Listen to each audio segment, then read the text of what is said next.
ये साल 1989 की बात है। एक व्यक्ति को थानेदार से बात करनी थी और थानेदार से बात करने के लिए वो लैंडलाइन नंबर पर फ़ोन कर रहा था। उधर से फ़ोन जाता है कि हेलो, मुझे इंस्पेक्टर साहब से बात करनी है। तो उधर से कहते हैं कि इंस्पेक्टर साहब तो गश्त में गए हुए हैं, आप कुछ देर के बाद फ़ोन कर लीजिएगा। कुछ देर के बाद दोबारा फ़ोन किया जाता है तो दोबारा भी वही बात कहते हैं कि इंस्पेक्टर साहब तो गश्त में गए हैं, अभी आए नहीं लौट कर। दूसरी बार, तीसरी बार, चौथी बार, पाँचवीं बार जब लगातार ऐसी ही बार होती चली जाती हैं और उस व्यक्ति की इंस्पेक्टर से बात नहीं हो पाती है तो व्यक्ति बहुत ज़्यादा गुस्से में आता है और पाँचवीं बार लगातार वो एक के बाद एक सैकड़ों की तादाद में गालियाँ देनी शुरू कर देता है उस सब इंस्पेक्टर को जो लगातार फ़ोन उठा रहा था उस थाने के अंदर। अब यहाँ से गुस्साया हुआ, भन्नाया हुआ व्यक्ति अपने काफ़िले के साथ मौके पर पहुँचता है और जाने के बाद पूछता है कि इंस्पेक्टर कहाँ हैं। तो वही दरोगा बोलते हैं कि वो तो अपनी गश्त में गए हैं, अभी कुछ देर पहले आप ही मुझे गाली दे रहे थे। इतना कहना था कि उस व्यक्ति ने उसे लगातार उस सब इंस्पेक्टर पर एक के बाद एक थप्पड़ मारने जो शुरू किए हैं तो उस थप्पड़ की गूंज पूरे शहर में फैल जाती है। जब पूरे शहर में फैलती है तो बात पहुंचती है एसएसपी साहब के पास तक। एसएसपी पूछते हैं कि क्या बात है। तभी वो दरोगा जी कहते हैं कि साहब, मैं इस प्रेशर में रह के नौकरी नहीं कर पाऊँगा। आज जो मेरे साथ थाने में हुआ है वो वाकई बहुत भयानक है, बहुत बुरा है। ये कहते हुए इंस्पेक्टर साहब, ये सब इंस्पेक्टर साहब रोने लगते हैं। तभी एसएसपी कहते हैं तुम्हें परेशान होने की, घबराने की ज़रूरत नहीं है, मुकदमा दर्ज कराइए। मुकदमा दर्ज ज़रूर होता है उस व्यक्ति के खिलाफ। जब उसका नाम पूछा जाता है कि नाम क्या है तो नाम सामने आता है अतीक अहमद, जो भी हाल ही में बना हुआ एक विधायक था, बाहुबली विधायक। जब थाने में एक इंस्पेक्टर या सब इंस्पेक्टर को पीटता है तो इस मामले की गूंज फैलती है। तभी एसएसपी फैसला लेते हैं कि इसे किसी भी कीमत पर छोड़ा नहीं जाएगा।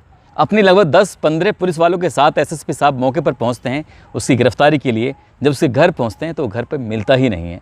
घर से निकल रहे थे, 400 मीटर ही अभी आए थे कि आमना सामना हो जाता है उसी विधायक से जो भी हाल ही में बना है, अतीक अहमद। अब एसएसपी में और उस विधायक में कुछ कहा सुनी हो जाती है और देखते ही देखते हज़ारों की तादाद में लोग यहाँ पर इकट्ठा हो जाते हैं। अब पुलिस वाले थोड़े से थे, 12, 15, 20 के आसपास। उधर बहुत सारे पब्लिक की भीड़ है और विधायक अपने कहते कि तुम हमारे ऊपर हाथ नहीं लगा सकते। तभी कुछ देर के बाद, कई घंटे की गहमा गहमी के बाद, आखिरकार लखनऊ से फ़ोन आता है और कहते हैं कि एसएसपी साहब इनकी गिरफ्तारी ना करें, ये हमारे आदमी हैं। और उसके बाद फिर ये गिरफ्तारी नहीं होती। एसएसपी अपना मन को महसूस कर रह जाते हैं, कुछ कर नहीं पाते। आज की कहानी उसी से रिलेटेड है और इस कहानी में होता क्या है कि उत्तर प्रदेश की मायावती जो मुख्यमंत्री बनती हैं, उनका कत्ल होने की पूरी तैयारी में था। अगर उस दिन उनका कत्ल हो जाता तो वो कभी इस मुख्यमंत्री नहीं बन पाती। आदाब, नमस्कार, सत श्री अकाल। मैं उस्मान सैफ़ी। आज की जो सच्ची घटना मैं आपको सुनाने जा रहा हूँ, ये सच्ची घटना है उत्तर प्रदेश की राजधानी लखनऊ की। बात कर रहा हूँ 2 जून 1995 की ये बात है। दरअसल मीराबाई रोड पर एक स्टेट गेस्ट हाउस है। वहाँ उस स्टेट गेस्ट हाउस के दरवाजे पर डीएम, एसएसपी और एसपी और कई पुलिस वाले खड़े हुए थे। वो दरवाज़ा पीट रहे हैं, ये खुलवाने की कोशिश कर रहे हैं, लेकिन जैसे ही अंदर आवाज़ जाती है, अंदर से आवाज़ वापस लौट के आती है तो उधर रोई सी आवाज़, रुदली सी आवाज़, घबराई सी आवाज़ से कहती कि मैं दरवाज़ा नहीं खोलूँगी किसी कीमत पे। अगर मैंने दरवाज़ा खोला तो ये लोग मुझे मार डालेंगे। रोती हुई सी आवाज़। जब कई घंटे बीत जाते हैं तो आखिरकार डीएम, एसएसपी भरोसा दिलाते हैं कि तुम्हें परेशान होने की ज़रूरत नहीं है, कोई तुम्हारा कुछ नहीं बिगाड़ सकता। मैं यहाँ पर मौके पे मौजूद हूँ, पूरी फोर्स तुम्हारी सुरक्षा के लिए लगी हुई है। काफ़ी कोशिशों के बाद आखिरकार जब दरवाज़ा खुलता है और दरवाज़ा खुलता है तो बाल बिखरे हुए हैं, कपड़े फटे हुए हैं और वो डरी हुई, घबराई हुई थी, आँखों में कुछ आंसू से थे और वो थर थर से काँप रही थी। काँपने वाली महिला कोई और नहीं थी, जिन्हें उत्तर प्रदेश नहीं पूरे भारत में बल्कि पूरी दुनिया में लोग मायावती के नाम से जानते हैं। दरअसल कहानी शुरू होती है 6 दिसंबर 1992 को, जब उत्तर प्रदेश का अयोध्या में बाबरी मस्जिद को गिरा दिया जाता है तो पूरे देश का माहौल बिगड़ जाता है, ख़राब हो जाता है। लाखों लोग इस घटना के बाद दंगों की भेंट चढ़ जाते हैं, लाखों लोग घायल हो जाते हैं और उत्तर प्रदेश की राजनीति में एक तरह से आमूल चूल परिवर्तन हो जाता है। उन दिनों सरकार थी कल्याण सिंह की। कल्याण सिंह को अपनी सीट छोड़नी पड़ी, गंवानी पड़ी और यहाँ पर राष्ट्रपति शासन लागू हो जाता है।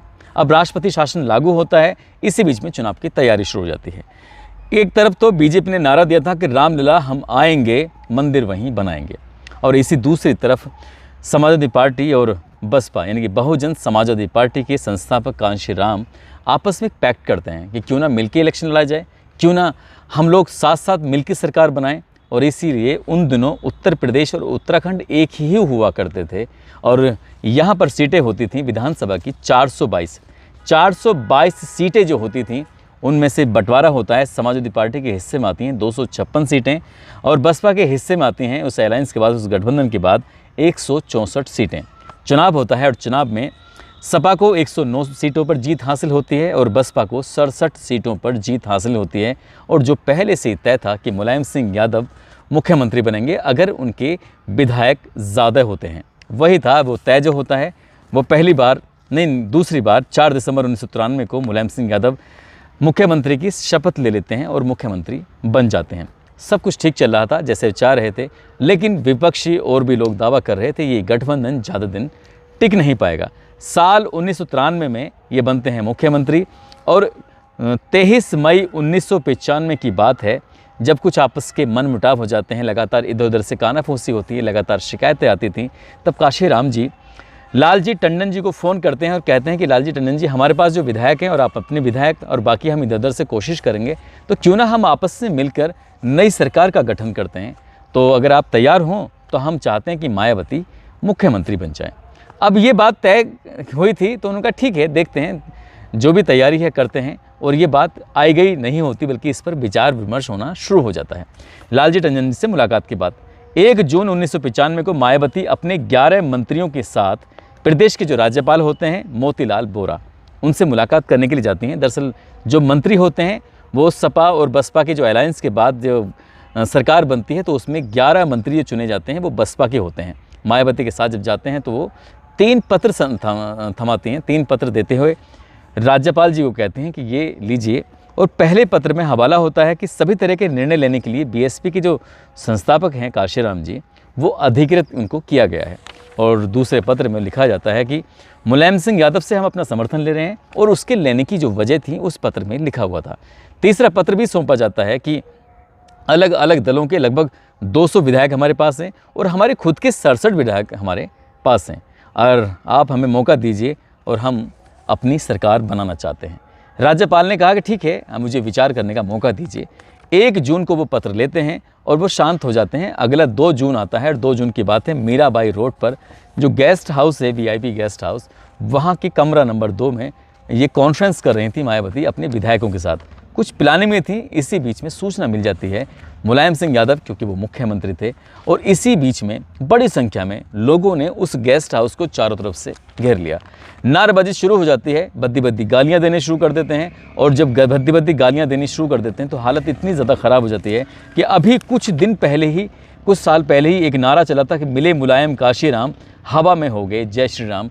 अब ये नारा कहीं ना कहीं पुराना हो चुका था, बेकार हो चुका था। और इसी बात को देखते हुए जब नारेबाजी चल रही है, हंगामा चल रहा है, तभी कुछ लोग कमरा नंबर 2 में दरवाजे को तोड़ते हुए अंदर घुस जाते हैं। वहाँ मायावती मौके पर मौजूद होती हैं, वहाँ पर कुछ विधायक भी मौजूद होते हैं और उसके बाद फिर ये लोग मारपीट करना शुरू कर देते हैं। जो भी सामने पड़ रहा था उसके साथ मारपीट कर रहे थे और मारपीट करते करते ये बताया जाता है कि मायावती ने जो अपनी जान बचाने की कोशिश की थी, उनके कपड़े फाड़ दिए थे, उनके बालों को नोचने की कोशिश की गई थी, उनको हल्की फुल्की चोटें भी आई थी। लेकिन विधायकों ने अपनी जान पर खेलते हुए मायावती के लिए एक सुरक्षा घेरा बनाया और सुरक्षा घेरा बनाने के बाद जो पास में ही कमरा होता है, कमरा नंबर 1, मायावती को उस कमरे में छोड़ा जाता है और उनसे कहा जाता है कि बहन जी आप अंदर से बंद कर लेना, यदि आपने कमरा अंदर से बंद नहीं किया तो ये लोग आपको नुकसान पहुंचा सकते हैं। लेकिन इसी बीच जो उसमें विधायक मौके पे मौजूद होते हैं, उनसे 5 विधायकों को, जो समाजवादी पार्टी के विधायक होते हैं या उसके कार्यकर्ता होते हैं, पकड़ कर खींच कर उन्हें सीधा मुख्यमंत्री के निवास पर लेके जाते हैं जहाँ पर मुलायम सिंह यादव मौजूद होते हैं। वो इतना ज़्यादा घबराए हुए थे, परेशान थे, वो समझ नहीं पा रहे थे कि हमारे साथ हुआ क्या है। और वो जैसे विधायक जाते हैं, वो अपनी जान बचाने के लिए थोड़ा घबराए हुए थे। उन्हें कुछ कागज़ दिए जाते हैं, उन कागज़ों पे वो साइन करने के लिए विवश हो जाते हैं, मजबूर हो जाते हैं। साइन तो हो जाते हैं, लेकिन अब लग रहा था सब कुछ ठीक हो चुका है, सब कुछ बिल्कुल नॉर्मल हो चुका था, लेकिन सब कुछ नॉर्मल नहीं था। उधर हंगामा लगातार चल रहा था। हालांकि मौके पर एसएसपी मौजूद थे, ओपी सिंह एसएसपी बताए जाते हैं। उस टाइम काफ़ी फोर्स था, लेकिन फोर्स कुछ नहीं कर रहा है। एसएसपी बाजार में खड़े होकर सिगरेट फूंक रहे थे, जो आसपास के लोग उन्हें देख रहे थे। हंगामा करने वाले हंगामा कर रहे थे। पहला दरवाज़ा टूट ही चुका था, दूसरे दरवाजे यानी कि कमरा नंबर 1 में मायावती मौजूद थी और जब दरवाज़ा लगातार तोड़ने की कोशिश कर रहे थे तो इसी बीच में फर्रुखाबाद के विधायक होते हैं ब्रह्मदत्त द्विवेदी वो लाठी लेकर मौके पहुंच जाते हैं और वहाँ लाठी चलाने की कोशिश कर रहे थे ताकि इस भीड़ को काबू में किया जा सके। पुलिस वाले तमाशा देख रहे थे। एक विधायक उन लोगों से लोहा लेने की कोशिश कर रहा था। तुरंत इसी बात को देखते हुए हजरतगंज थाने के इंचार्ज होते हैं, जिनका नाम होता है विजय भूषण, साथ ही उनके साथ एक और इंस्पेक्टर होते हैं जो VIP ड्यूटी में रहते थे, सुभाष सिंह बघेल। ये भी मौके पर आते हैं और इस भीड़ को रोकने की कोशिश कर रहे हैं। यहाँ मार पिटाई तक की नौबत आ जाती है। SSP तमाशा देख रहे थे। मायावती अंदर घबराई हुई थी। बाहर से आवाज़ आ रही थी कि इसको आज छोड़ना नहीं है, मार देंगे, हंगामा, ये वो, गाली वाली। मायावती बहुत बुरी तरह से अंदर कांप रही थी। बताने वाले ऐसा बताते हैं। लेकिन इसी बीच में जो इस ज़िले के DM साहब होते हैं राजीव खैर, वो सूचना मिलती है, वो मौके पर पहुंचते हैं। मौके पर आने के बाद उन लोगों को समझाने की कोशिश कर रहे थे। उन्होंने SSP से कहा तो SSP शांत थे। उन्होंने कहा कि मुख्यमंत्री के निवास से कुछ आदेश है, आपको भी मानना चाहिए। और मुख्यमंत्री के आदेश कौन नहीं मानेगा जो मुख्यमंत्री कहेंगे। लेकिन इस बीच में उन्हें समझाने की कोशिश कर रहे थे लोगों को जो हंगामा चल रहा था। तब राजीव खैर के आदेश पर उन्होंने SP होते हैं, पुलिस अधीक्षक होते हैं राजीव रंजन वर्मा, उनसे कहा जाता है कि जो नहीं हटे उनको लाठियों से तोड़कर अलग हटा दो। अब यह हंगामा इतना तेज़ था, मायावती अंदर बंद थी, शायद उनको मारने की, उनको इनकी हत्या की पूरी तरह से प्लानिंग ही थी जो ये सब चल रहा था।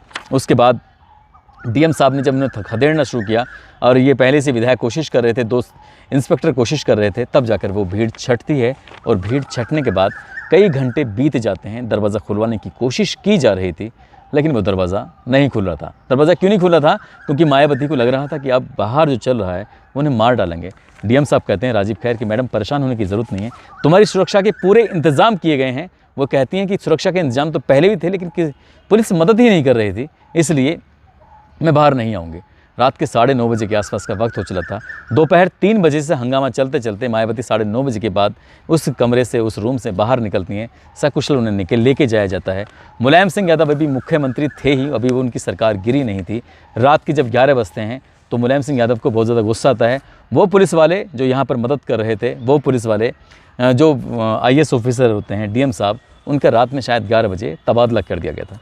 अगला दिन आता है। अगला दिन आने के बाद राज्यपाल के पास जो पत्र पहुंचे थे मोतीलाल बोरा के पास, उन्होंने उन पत्रों का संज्ञान लिया। उसके बाद फिर देखा और जब विधायक दल के पक्ष विपक्ष के जब इकट्ठे होते हैं, पता चलता है कि मायावती की सरकार बन जाती है। और पहली बार ऐसा होता है कि मायावती मुख्यमंत्री चुन ली जाती हैं। मायावती मुख्यमंत्री 3 जून 1995 को बन जाती हैं। मुख्यमंत्री बनने के बाद वो फैसला लेते हैं कि आखिरकार ये गेस्ट हाउस में कांड किसने कराया था, क्या मामला था, उसकी पूरी पड़ताल की जाती है, पड़ताल कराई जाती है। तो ये IAS ऑफिसर होते हैं रमेश चंद्रा, और रमेश चंद्रा इस आयोग का गठन हुआ था। उन्होंने 89 पेज की एक रिपोर्ट तैयार की थी और उस रिपोर्ट के आधार पर पता चलता है कि इस सब कुछ करवाने के पीछे मुख्यमंत्री मुलायम सिंह यादव का हाथ था। लेकिन वो तब मुख्यमंत्री नहीं थे क्योंकि मायावती मुख्यमंत्री बन चुकी थी। 74 लोगों के खिलाफ FIR दर्ज होती है और FIR के बाद आपको तो खैर पता ही है कि किस तरह से पुलिस और प्रशासन, कानून अपना काम करता है। लंबे समय तक मामला खींचा चला जाता है। लेकिन इससे भी बुरी खबर ये होती है कि जो विधायक जो BJP का होता है, ब्रह्मदत्त द्विवेदी, जो कि मायावती को बचाने में, डिफेंस करने में कोशिश कर रहा था, 1 साल के बाद उसकी हत्या कर दी जाती है। वो हत्या करने वाले कौन थे, कौन नहीं थे, आज तक भी उस मामले में न्याय उन्हें मिल नहीं पाया है। हालांकि मायावती ने उन्हें अपना भाई मान लिया था, लेकिन वो बहन अपने भाई की ज़्यादा मदद कर भी नहीं पाई थी। उसके बाद ये जो गेस्ट हाउस में जो भी कांड हुआ था, जो भी हंगामा हो रहा था, ये बताया जाता है कि उस हंगामा करने वालों में सबसे आगे अतीक अहमद था। वो अतीक अहमद जिसका साल 2023 में 3 सरफरे उन्हें प्रयागराज में उनकी गोली मारकर हत्या कर देते हैं। और साथ ही ये भी बताया जाता है कि मायावती ने इस घटना के बाद से कभी भी साड़ी नहीं पहनी, क्योंकि इस घटना में जो हुआ था उनके साथ बहुत ज़्यादा भयानक हुआ था, भद्दा हुआ था और वो इतना घबरा जाती हैं। बताने वाले ये बताते हैं कि उसके बाद वो जब भी कोई जनसभा हो, कोई कहीं प्रोग्राम हो, कुछ भी हो, या नॉर्मल भी दिनों में हो या ख़ास दिनों हो, कुछ भी हो, वो हमेशा सूट सलवार पहन के ही रहती हैं। उन्होंने कभी फिर साड़ी नहीं पहनी थी। दोस्तों, इस पूरे घटनाक्रम को सुनाने का उद्देश्य किसी को परेशान करना नहीं है, किसी का दिल दुखाना नहीं है, बल्कि आपको जागरूक करना है, आपको सचेत करना है। आप जहाँ भी रहें अपना ख्याल रखें, सुरक्षित रहें। जय हिंद, जय भारत।